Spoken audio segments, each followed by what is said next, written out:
Monsieur Fabrice Bois, merci infiniment pour cette présentation qui était très claire, avec des explications vraiment captivantes. J'ai pris plaisir à vous écouter et je pense que tous les membres de la GRH qui y participent également. Alors, bien que vos explications soient claires et illustrées par des exemples, j'ai quand même des questions et je me fais le porte-parole des membres de l'association qui auraient voulu également poser ces questions-là. Donc, je vais commencer par la première question. Vous nous avez parlé du chômage technique. Alors, de manière claire et simple, qu'est-ce qu'on doit retenir? Qu'est-ce que c'est que le chômage technique? Merci beaucoup Liliane pour la question. Voilà. Donc, comme je dis, le chômage technique, c'est, si vous voulez de manière plus résumée, c'est un dispositif juridique qui permet à l'employeur de pouvoir suspendre momentanément, sinon temporairement, des contrats de travail des salariés. C'est un mécanisme juridique qui permet aux employeurs de pouvoir suspendre sur une période prédéterminée, sinon bien déterminée, les contrats de travail des salariés. Et voilà, aussi le chômage technique ne s'invoque pas pour, en guillemets, n'importe comment si vous voulez. Il faut forcément des raisons valables pour pouvoir invoquer, sinon utiliser ce mécanisme. Il faut être soit présenter des difficultés économiques, mais graves surtout. Et il est important d'insister sur le caractère grave de ces difficultés économiques. C'est, par exemple, je vous dis, si vous avez une baisse normale du chiffre d'affaires, peut-être qui est liée à une évolution,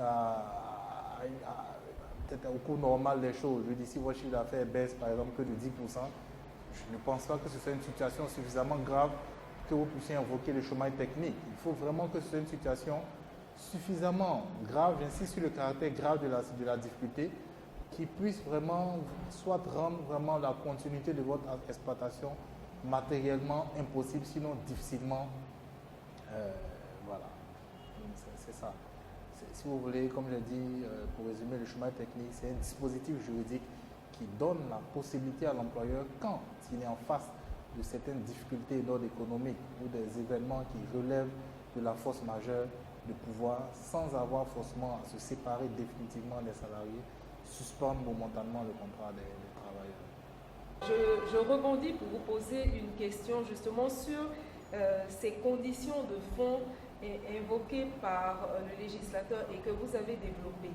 Alors, vous avez expliqué que le recours au chômage technique ne peut se faire, si j'ai bien compris, que si les difficultés financières sont suffisamment graves pour rendre soit matériellement, soit financièrement impossible la poursuite de l'activité, ou si on est en face d'un cas de force majeure. Alors, je prends un exemple tout à fait précis. Je suis une petite entreprise, donc une PME.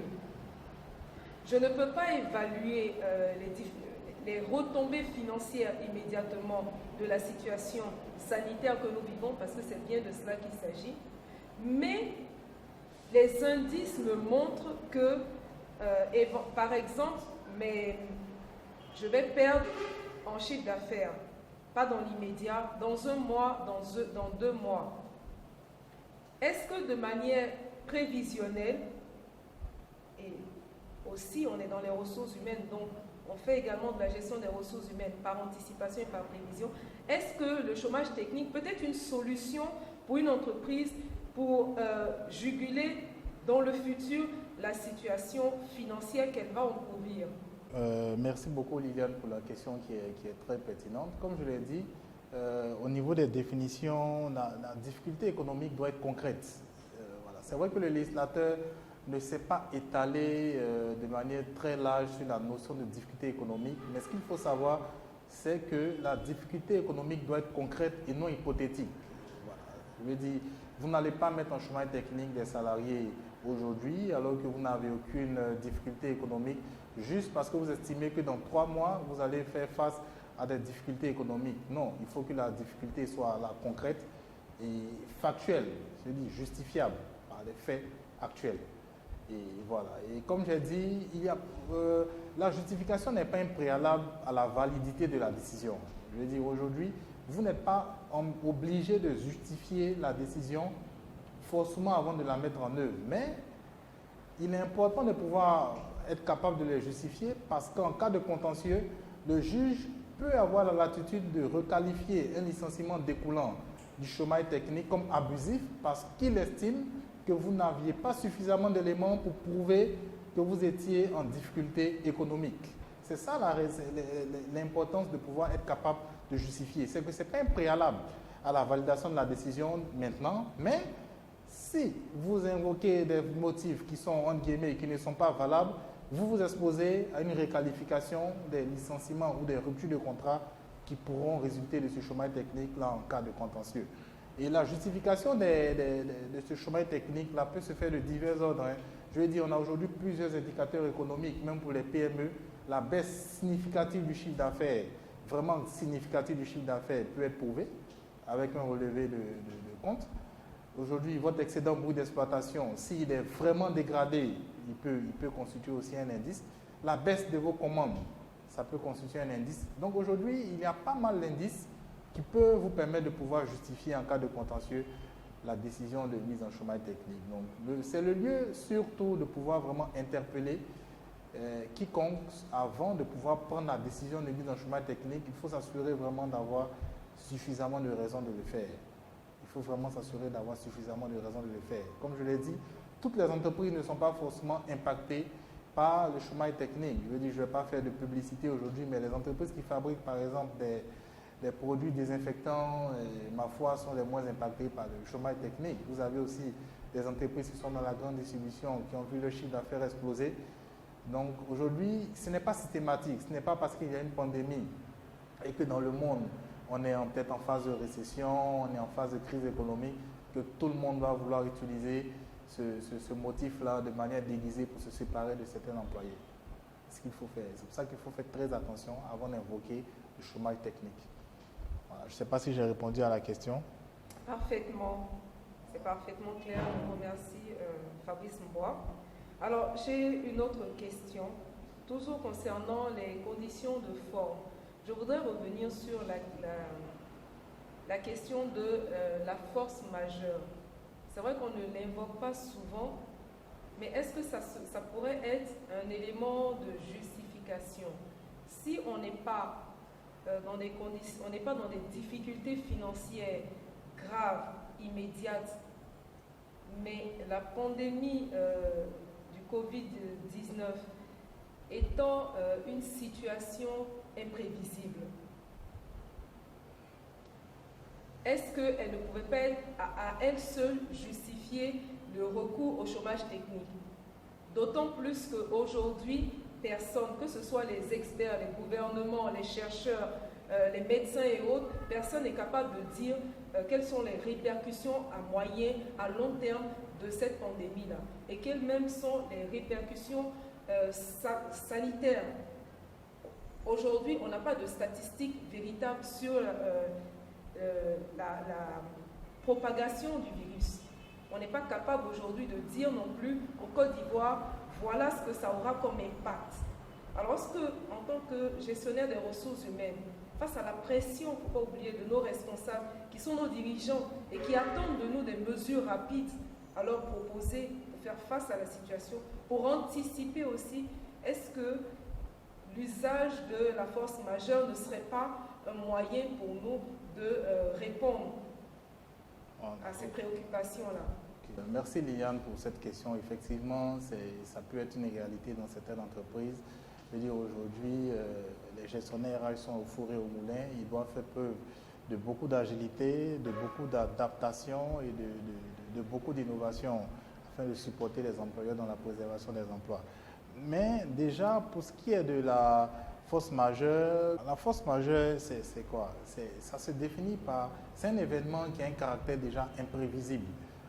Comme je dis, c'est un caractère imprévisible, c'est quelque chose qui ne peut pas être prévu, en tout cas, par le citoyen lambda. Je prends le cas de la guerre de 2002.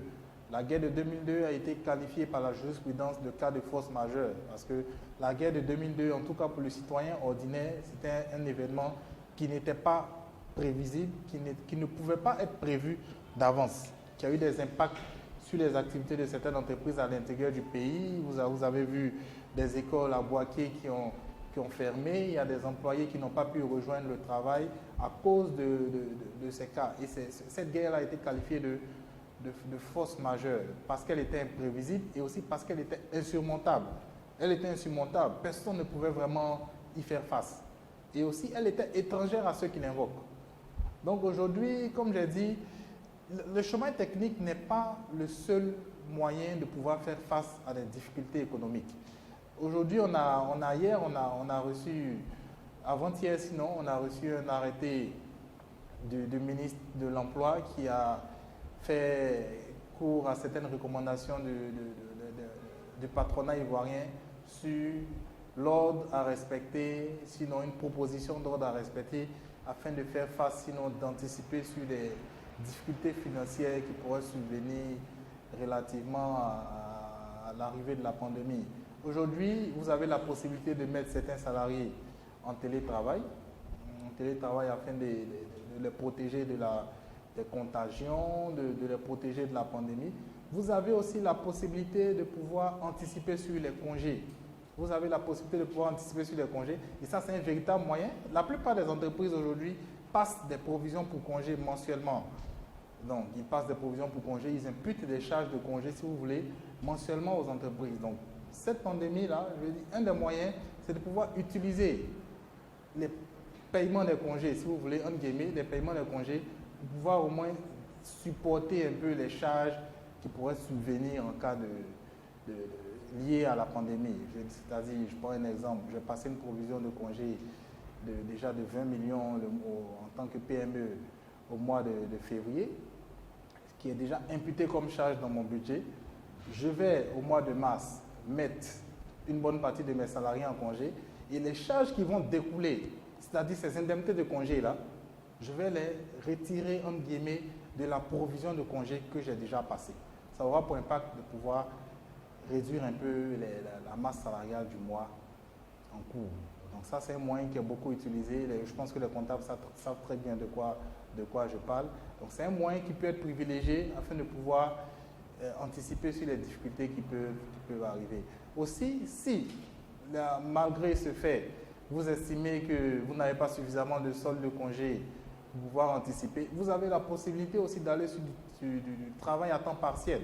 Je pense que ça fera peut-être l'objet d'un point particulier au niveau de la GRH.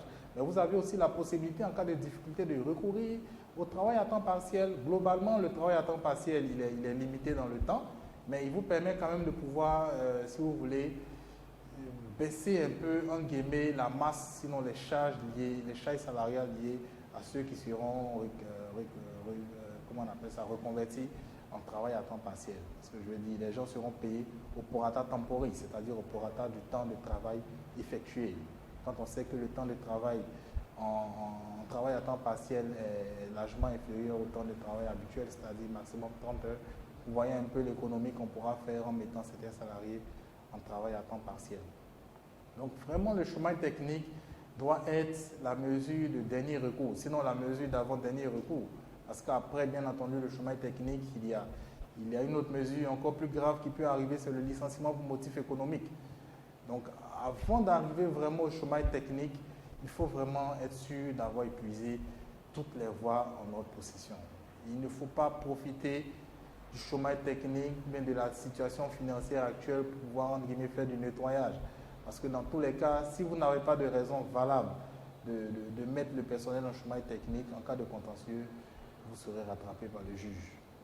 Donc, ce que je peux dire aux entreprises, c'est vrai que c'est une situation qui est difficile, mais aujourd'hui, le dispositif juridique met en place des mécanismes pour pouvoir résorber un tant soit peu l'impact financier de cette pandémie-là sur nos activités.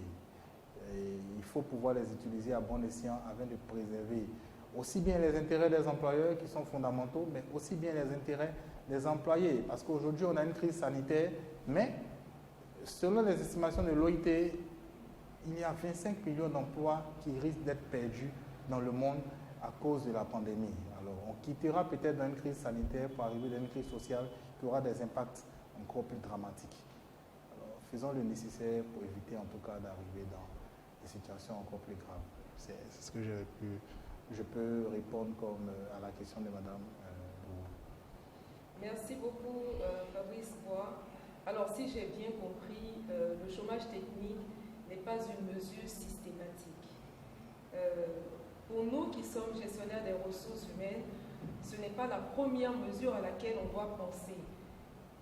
Parce que justement, il y a des mesures qui sont des mesures intermédiaires, mais qui peuvent être tout à fait efficaces. Vous avez cité tout à l'heure le travail à temps partiel. Il y a le télétravail aussi qui est en train de se développer. C'est des dispositifs sur lesquels la GRH va se pencher pour en débattre également avec d'autres spécialistes. Donc le chômage technique, c'est une mesure, mais ce n'est pas le seul recours comme solution à la situation à laquelle nous faisons face. Merci pour ces explications. Alors, j'ai une question supplémentaire.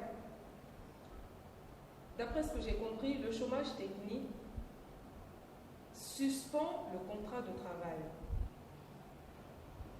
Plus précisément, suspend les obligations contractuelles, à savoir l'obligation de fournir la prestation pour le travailleur et l'obligation de payer le salaire pour l'employeur sur la période de 2 mois, les 2 premiers mois.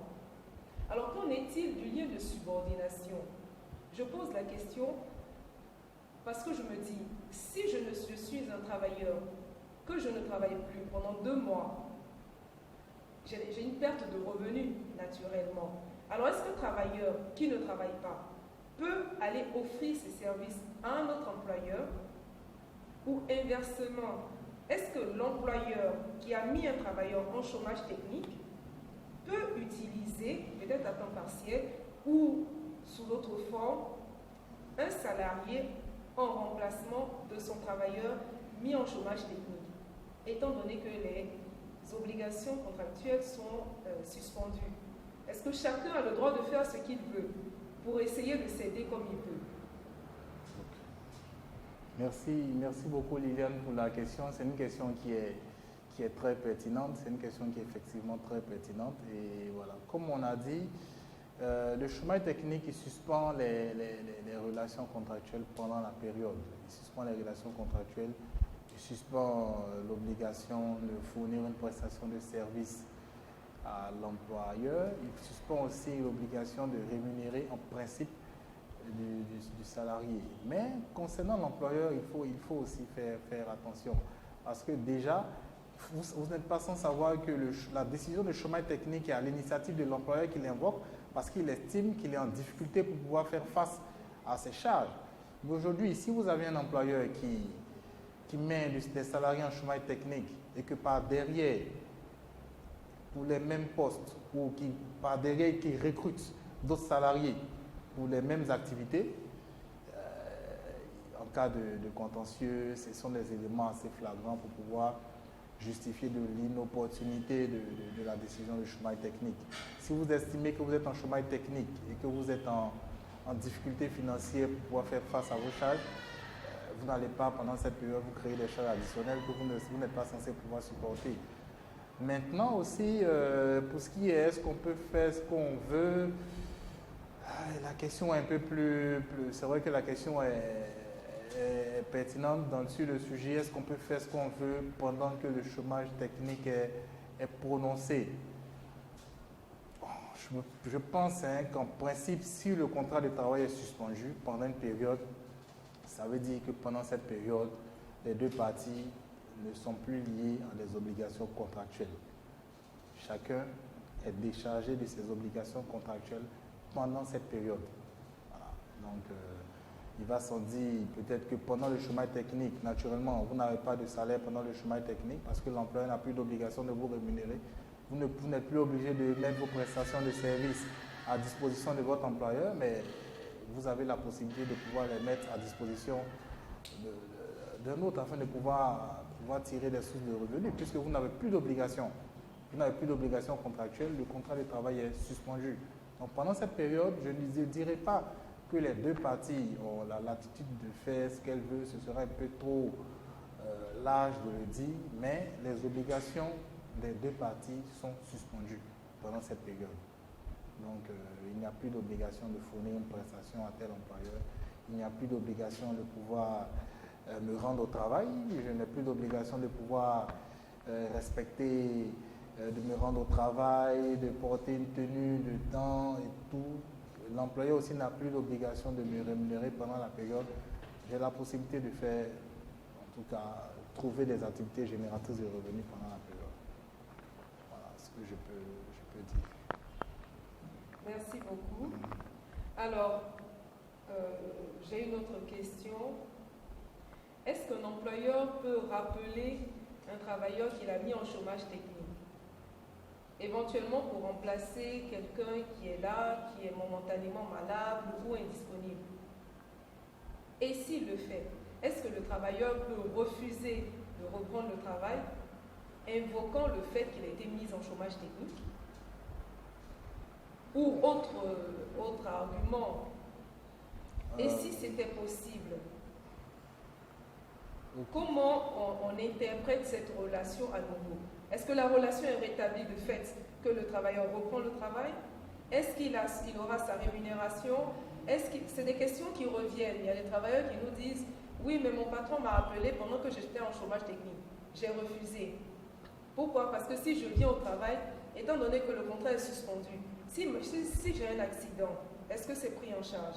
Si je suis contaminé sur le trajet de la maison au travail ou inversement par quelqu'un qui est contaminé du Covid-19, est-ce que je suis pris en charge? Est-ce qu'on ne va pas m'opposer le fait que je suis sur la liste des personnes en chômage technique? Bon, c'est des préoccupations auxquelles on n'est pas forcément préparé. Est-ce que vous avez des suggestions pour nous aider à mieux nous en sortir? Voilà, donc merci beaucoup Liliane pour cette question effectivement assez pertinente sur le sujet. Moi je pense que déjà conformément au parallélisme des formes, qui est un principe de droit, si l'employeur met un employé en chômage technique suite à une décision écrite qui suspend bien entendu le contrat, je pense que si jamais cet employeur-là veut, peut-être parce qu'il estime, il peut arriver qu'aujourd'hui, j'ai mis mes salariés en chômage technique après 2 mois, mais après 2 semaines, je me rends compte que les activités reprennent. Donc les finances refont surface. Je pense que de la même manière que l'employeur a pris la décision de mettre les salariés en chômage technique, ce même employeur aussi a la possibilité de pouvoir, si vous voulez, raccourcir, sinon mettre fin à ce chômage technique. C'est le parallélisme des formes. J'ai suspendu le contrat de travail des salariés. Aujourd'hui, j'ai la possibilité de pouvoir interrompre la période de suspension parce que j'estime qu'il n'y a plus lieu de mettre les salariés en chômage technique. Maintenant, après, il y a des questions de bon sens. Comme j'ai dit, il faut faire preuve de solidarité. Je suis en chômage technique, mon employeur m'appelle une fois en passant parce qu'il a besoin d'une donnée rapidement, il a besoin d'un service rapidement. Je dis ça, c'est la bienséance, ou bien si vous voulez, c'est des choses qu'on peut faire. Je veux dire, aujourd'hui, je suis à la maison, je suis en chômage technique, c'est vrai que les obligations contractuelles sont rompues, mais l'employeur a besoin d'une information rapide. Il faut faire preuve souvent de compréhension. Il faut faire preuve de compréhension, comme j'ai dit, il faut pouvoir faire preuve de solidarité aussi, une fois en passant. C'est des choses qui peuvent arriver. Mais si, je veux dire, l'employeur, pendant mon chômage technique, a l'intention de l'utiliser sur une période relativement longue, je veux dire au-delà d'1 jour, 2 jours, 3 jours, et il va sans dire qu'il va suspendre le chômage technique pendant la période. Parce que il est clair que les obligations contractuelles sont rompues par écrit, alors s'il doit suspendre ce chômage technique, sinon y mettre fin, il faut aussi que ce soit vraiment formalisé.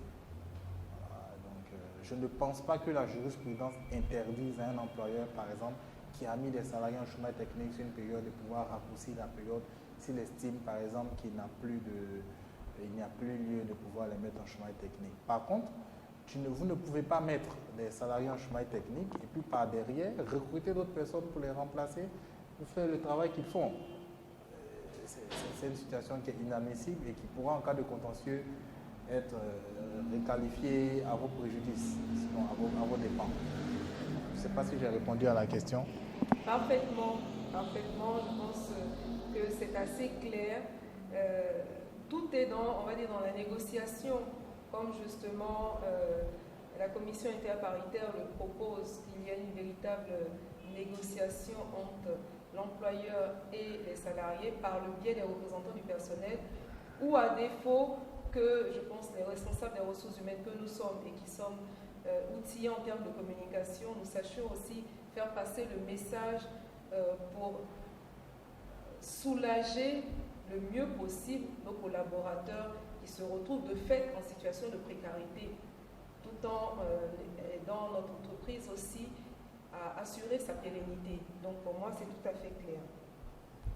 Alors, comme je vous disais au début, le sujet est tellement passionnant qu'il suscite vraiment énormément de questions pour mieux comprendre, parce que ça reste quand même un sujet technique, mais ça reste un sujet aussi nouveau pour nous. Si on avait la pratique par le passé, vu la situation exceptionnelle que nous vivons, de plus en plus d'entreprises y songent et voudraient le faire, mais en se conformant à la loi. Donc pour nous, c'est vraiment important de comprendre, de maîtriser avant de s'y lancer. Alors j'ai une autre question. Est-ce que, Monsieur Bois, est-ce qu'il y a une méthodologie de mise en œuvre du chômage technique? Je m'explique. On est une entreprise qui décidons de mettre une partie de notre personnel en chômage technique. Heureusement, nous remplissons les conditions et de forme et de fond. Est-ce qu'on a une hiérarchisation des contrats, des types de contrats, de manière concrète? Est-ce qu'on dit, dans le cas du chômage technique, on commence par les contrats précaires et en dernier ressort les CDI, où on a la possibilité de mettre des personnes en CDI, en chômage technique, au même titre que des CDD. C'est une tendance régulière pour certaines entreprises de se dire, chômage technique, les premières personnes qui seront touchées, évidemment, ce sont les CDD. Mais est-ce que dans la réalité, c'est ce qui devrait être fait? Et est-ce que ça répond à une logique? Merci beaucoup pour cette question qui est très pertinente également. Je veux dire, concernant le sujet de peut-être la hiérarchisation peut-être des typologies de contrats à faire passer, ou bien la hiérarchisation selon la situation de famille, déjà, moi, je pense que la réglementation laisse la latitude à l'employeur de pouvoir mettre tout ou partie de son personnel en chômage technique. Maintenant, donc, je veux dire qu'il n'y a pas d'obligation. Je veux dire que la réglementation ne nous dit pas, par exemple, pour mettre en chômage technique, il faut commencer par des gens qui sont en CDI depuis 10 ans, puisque c'est pas ça, c'est plus une activité qui est impactée. Je veux dire, c'est pas vraiment lié à des personnes, mais c'est plus lié à une activité qui est impactée.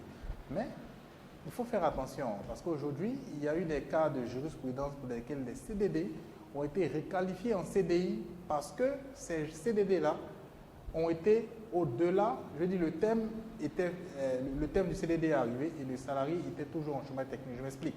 Un salarié qui a un CDD qui finit le 30 mars 2019 par exemple, et que vous mettez en chômage technique à partir du 1er mars 2019 pour une durée de 2 mois, la jurisprudence est claire là-dessus.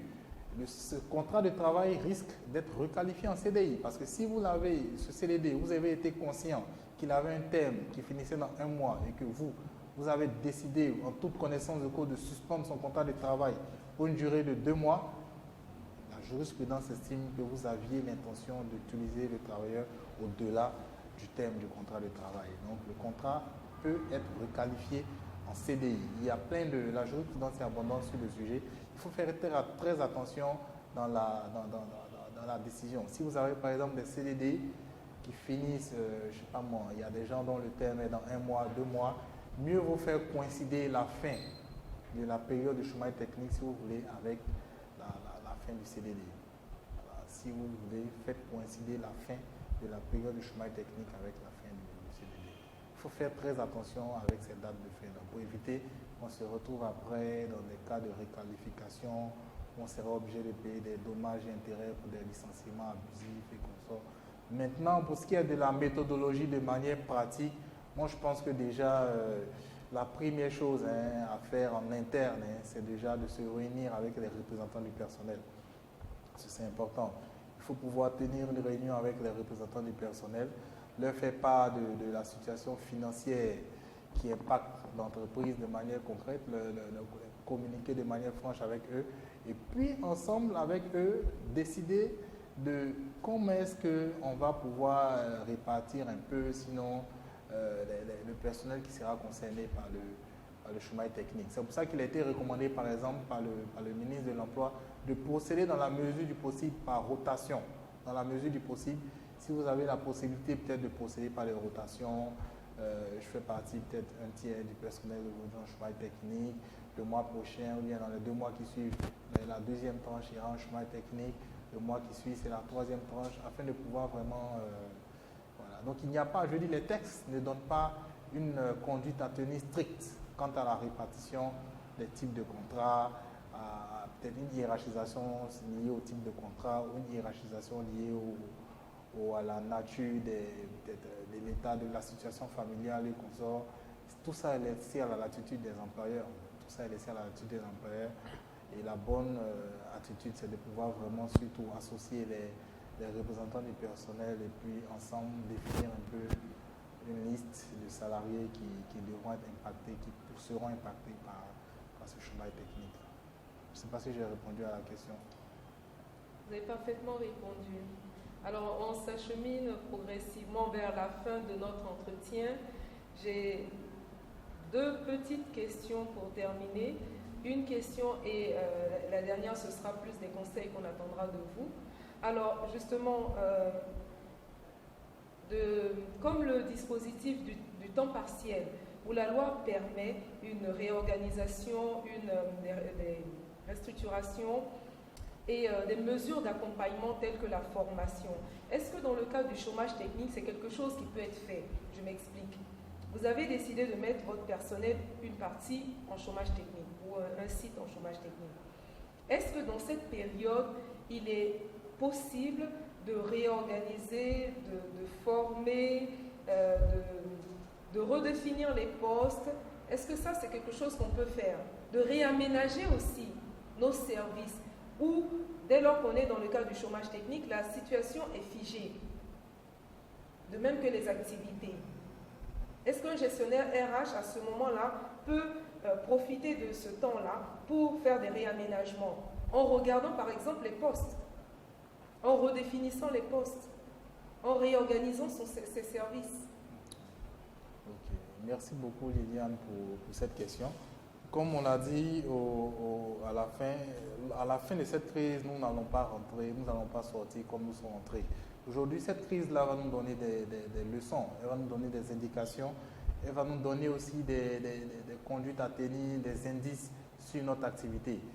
Je vais dire, par rapport à la question de profiter du chômage technique pour réorganiser, peut-être réorganiser un peu l'entreprise, réorganiser les postes.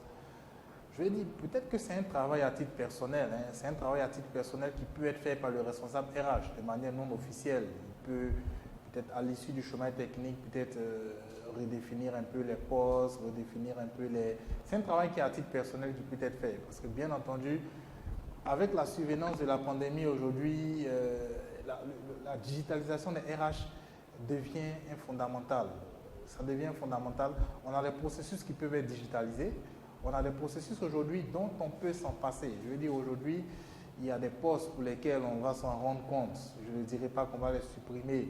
Peut-être qu'il y a des fonctions qui seront réorientées.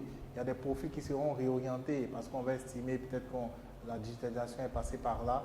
C'est un travail qui peut être fait de manière indépendante et libre par les responsables RH parce que dans tous les cas, bien entendu, le plus important, ce sera au sortir de la crise, on puisse en tirer des leçons et puis apporter surtout des solutions pertinentes.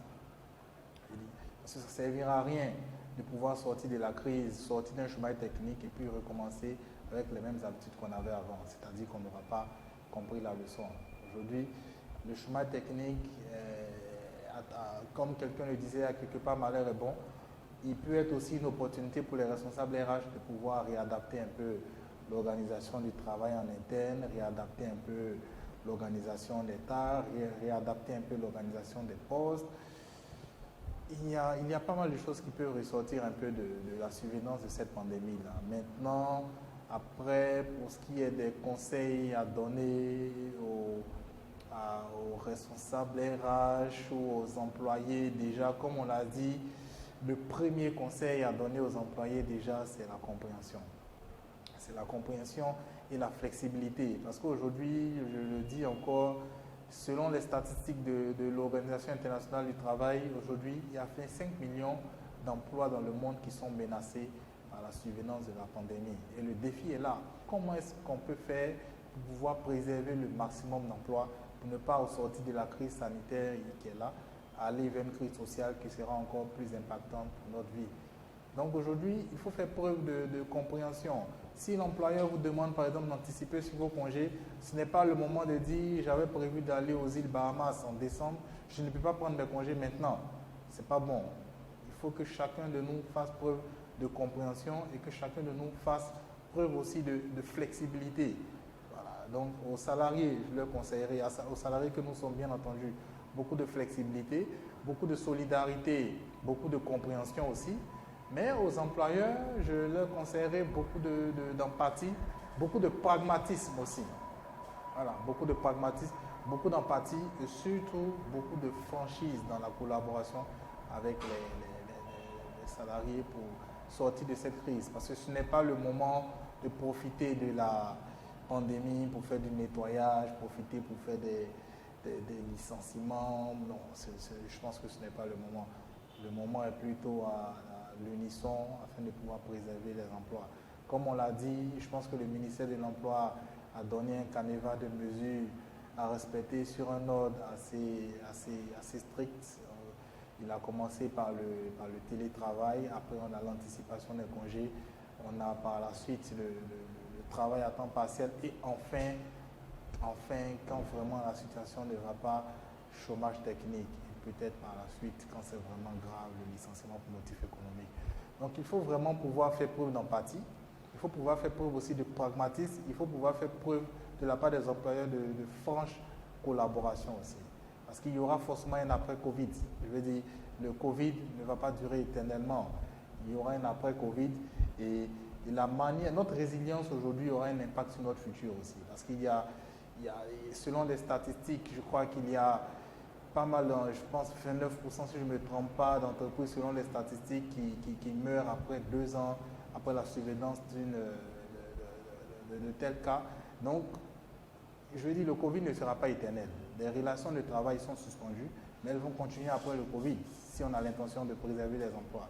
Donc, il faudra en tout cas faire en sorte de pouvoir être franc afin de maintenir quand même une bonne dynamique d'équipe, une bonne ambiance et un bon climat social pour qu'à la fin du Covid, on puisse être en train de resserrer les liens pour pouvoir repartir de l'avant et non en train de régler des comptes, de faire des chasses aux sorciers par la fin. Voilà, donc c'est le conseil que je peux donner aux employeurs et aux employés. À nos collègues RH aussi, n'hésitez pas de temps en temps à parcourir un peu la jurisprudence. Elle est très abondante sur le sujet. C'est vrai que les dispositions réglementaires et légales ne sont pas assez riches en matière de chômage technique, mais par contre, la jurisprudence est très abondante sur le sujet. Aujourd'hui, vous avez la possibilité d'aller au CNDJ, vous avez la possibilité de pouvoir parcourir un peu la jurisprudence, comprendre un peu la logique des juges, comprendre un peu certains cas de figure que vos peut-être compères ont eu à vivre précédemment et puis comprendre un peu comment est-ce qu'ils ont réagi, comprendre un peu la position du juge face à leur réaction afin de ne pouvoir d'éviter de faire les erreurs que ces derniers ont eu à faire. Et aussi, il faut beaucoup d'empathie aux collègues. C'est le moment d'être proche de nos salariés, c'est le moment de faire preuve d'empathie, c'est le moment de faire preuve de compréhension, c'est le moment de faire preuve de beaucoup de communication aussi. Parce qu'aujourd'hui, je vais dire, il y a tellement de fake news qui passent sur Internet, qui concernent aussi bien des informations d'ordre général que des informations qui peuvent concerner même notre entreprise au sein des salariés. Donc, il est important de pouvoir communiquer de manière claire et surtout de manière intensive afin de pouvoir donner les bonnes informations aux salariés, mais les rassurer surtout. Les rassurer, les encourager afin que nous puissions tous passer cette étape avec cette étape difficile. Beaucoup de communication, beaucoup d'empathie, beaucoup de compréhension et beaucoup d'innovation aussi. Voilà, parce que nous sommes au four et au moulin dans cette rue. Les chefs d'entreprise attendent beaucoup de nous. Ils attendent de nous beaucoup d'anticipation, ils attendent de nous beaucoup d'innovation, beaucoup d'adaptabilité et beaucoup de support. Et ce sera à nous, en tout cas, de faire preuve de ces différentes qualités-là afin de pouvoir permettre à tout le monde de préserver les emplois, qui est l'objectif majeur un peu commun de tous. Voilà, donc, Fabrice Bois, merci beaucoup pour cet échange, pour la présentation que nous avons eue avec toutes les illustrations, pour les explications que vous nous avez partagées, pour les exemples concrets et surtout ce que j'ai bien aimé, c'est la jurisprudence vers laquelle vous nous avez orientés avec des explications également très simples. Je pense qu'au sortir de là, les gestionnaires des ressources humaines que nous sommes sont plus outillés, ont une meilleure compréhension de ce que c'est que le chômage technique. Si je peux juste reprendre, c'est une suspension du contrat de travail et certainement pas une rupture. Ce n'est pas non plus une fatalité. Il y a d'autres mesures qui peuvent être prises, qui sont tout à fait efficaces. Le chômage technique reste une solution, mais une solution de dernier recours. Et avec les explications que vous nous avez données, ça va nous permettre aussi de mettre en œuvre plus efficacement, mais d'être également les managers que nous devons être pour accompagner le changement, puisque le chômage technique va nous aider également dans le changement, dans la modernisation de nos entreprises, à travers la communication, comme vous l'avez dit, à travers la résilience, notre capacité aussi de nous adapter dans notre métier, dans notre fonction, d'apporter une véritable aide aussi à nos entreprises, mais également d'apporter un soutien en termes de solidarité à nos travailleurs qui ne se sentent pas isolés et plongés dans cette précarité qui nous guette tous, évidemment. Alors, les questions ne peuvent pas être épuisées, évidemment. Le sujet est tellement intéressant. Il y aura d'autres questions qui vont venir. Je sais que vous serez disponible pour y répondre. Déjà, nous avons la chance d'avoir le support et je pense qu'au fur et à mesure des questions, vous pourrez nous donner des orientations, des arrêts que nous pourrons consulter, des illustrations aussi pour nous aider à devenir meilleurs dans notre travail et à être plus efficaces de manière aussi alternative, de manière collective. Merci encore et puis bon courage à tous. Respectons les mesures barrières.